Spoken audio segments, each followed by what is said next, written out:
এই এক মাসের সাহারি, ইফতারি, তারাবি, তাহাজ্জুদ, তেলাওয়াত, তাসবিহ, দান সদকা, ইতিকাফ, এর অ্যাকশনটা আমাদেরকে এশার নামাজ পর্যন্ত নেই নাই।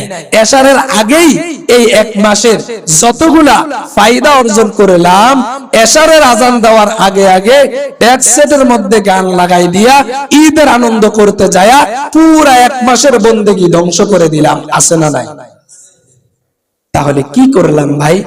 একটা ঘন্টাও যাইল না, একটা রাতও যাইল না, এই মাত্র 1 ঘন্টার ব্যবধানে মাগরিবের সময় রোজা শেষ, এশারের সময় ঈমান শেষ। আছে না নাই? আছে না নাই? মাগরিবের সময় রোজা শেষ, এশার ওয়াক্ত শুরু হওয়ার আগে আগে ঈমান শেষ। আল্লাহ আমাদেরকে মাফ করুক, বলি আমিন। বলেন না আমিন। প্রিয় ভাইয়েরা, গত রমজানে আমরা যাদেরকে নিয়ে ঈদুল ফিতরের নামাজ আদায় করেছি, আজকে তাদের মধ্য থেকে অনেকে আমাদের মাঝে নাই, চলে গিয়েছেন, আর আসবে না।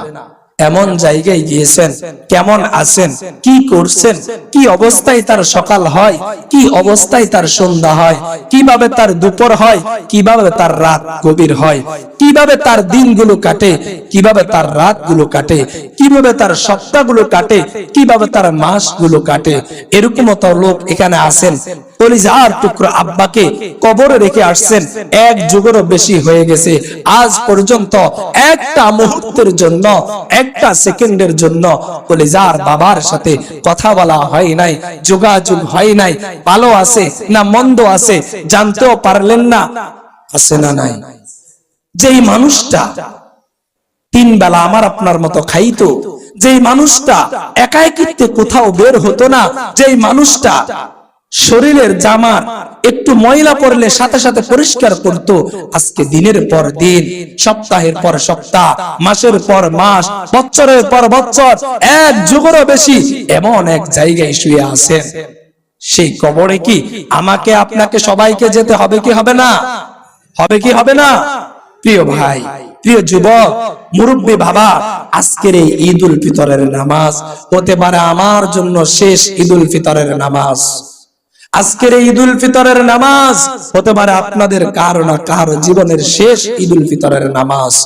মনটাকে একটু নরম করুন, নিজেকে একটু প্রশ্ন করুন, আমার এই বয়সে, আমার 30 বছর বয়সে 30টা রমজান আল্লাহ দিছে কি দেয় নাই?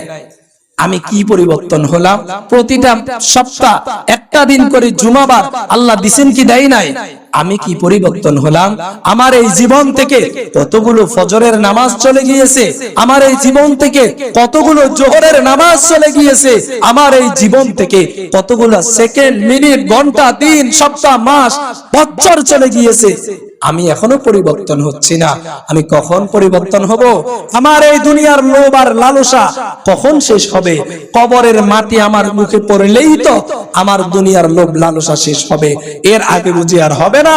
হাত্তা জুরতুমুল মাকাবির, আল্লাহ বলে এদের লোভ লালসা আশা কবরে যাওয়ার আগ পর্যন্ত শেষ হবে না। আল্লাহ আপনি মেহেরবানি করে আমাদেরকে মাফ করে দেন, বলেন আমিন।